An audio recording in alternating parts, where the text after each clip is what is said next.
Mana bugun biza sigirni tuyog'i yarg'ilanishi bo'yicha profilaktik o'tkazamiz, amaliy mashg'ulot. Bunda hozir sigirning oldi chap oyog'ini ichki yaralanishi, dermatit kasalligi bo'lgan va ichki o'yidish va yara paydo bo'lgan. Hozir bunda birinchi qiladigan ishimiz bu sigirni tuyog'ini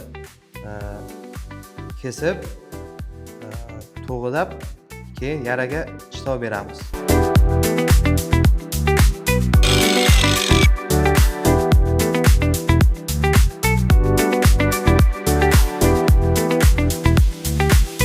Tuyoq osti kaftini gorizontal tekislab oldik, tekislikda. Endi bunga ichki devoriga shitob beramiz. Ya'ni bu yonlaridan ozgina olinadigan joylari, chiqib qolgan joylarini tekislikda chizib chiqamiz. Bunga bizga pichoq kerak bo'ladi. Pichog'i обязательно sop tugashi temiri boshlanishidan ushlash kerak. Endi ushlanadi.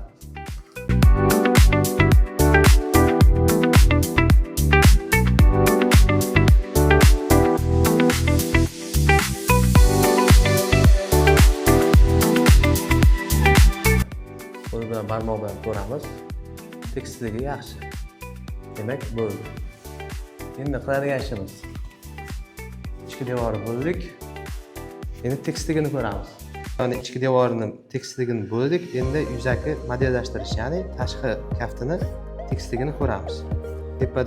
Tepa tirnoqdan to'g'ri anaqa qilib gorizontal 90 gradus burchak ostida to'g'ri olib tushamiz. Bu yerda hozir ozgina momentda chiqqan joyimiz bor ekan. Buni hozir pichoq bilan ishlab bergan paytimiz to'g'rilab ketamiz. Qolgan joylari yaxshi. Yaxshi.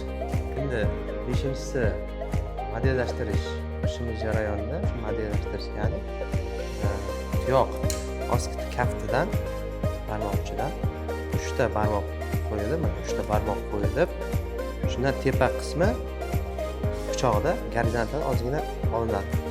Ikki chekkadan. Tepaga chiqib ketganmiz, tepada toj qismi bor. Shu tovon anaqasidan ozgina olinadi.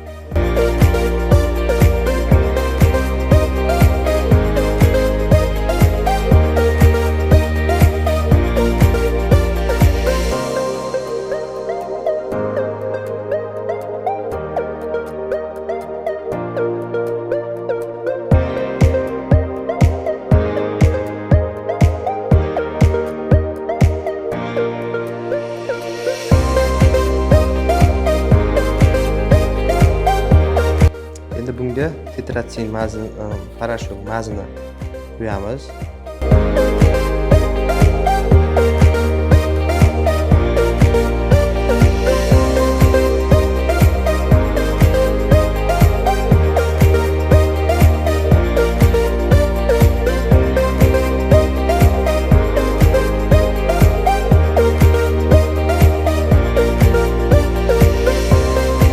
Siqqan tarafimiz iloji boricha mana bu tarafi, o'ng tarafi kasal bo'lsa, chap tarafga tugunni chap tarafga to'g'raganimiz yaxshiroq.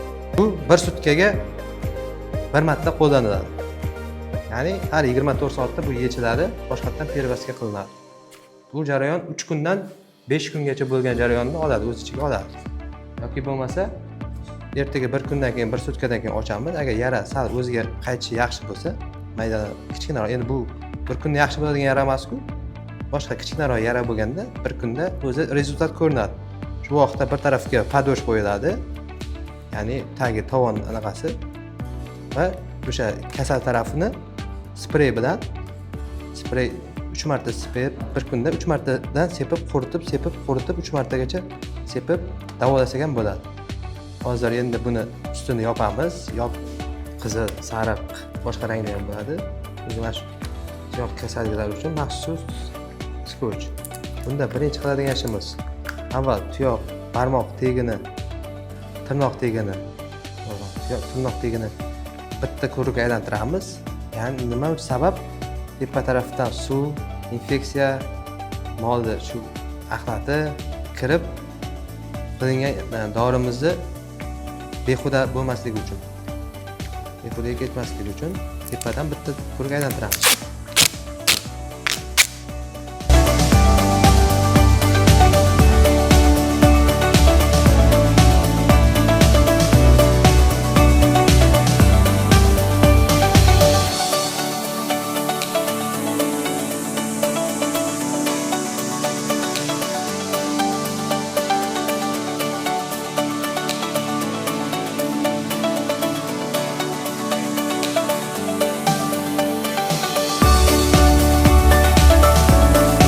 darsimiz davomida sigir qoramol tuyoq germatit kasalligini birinchi kursini shu tuyoq oldi atrofiga maz dorisini qo'yib, yonini bint yoki bo'lmasa bint ustidan o'zini maxsus skotch bilan o'rash kursini o'tdik.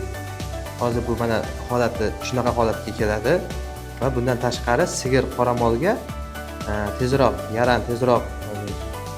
tuzalishi uchun bundan tashqari, parashyokdan tashqari sigirni yonboshi yoki bo'lmasa orqa sonidan dezinfeksiya qilinib, o'zini antibiotikni ursangiz, bunga oyog'i davolanishiga yanada ham samarali usuli bo'ladi. Ya'ni tezroq tuzalishi imkoniyatini beradi. Chunki bu parashyok yoki maz o'zi qoramolni davolash uchun yetarlicha effekt bermaydi. Shuning uchun antibiotik yonboshidan yoki bo'lmasa orqa sonidan urilgani maqsadga muvofiq yaxshi natija beradi.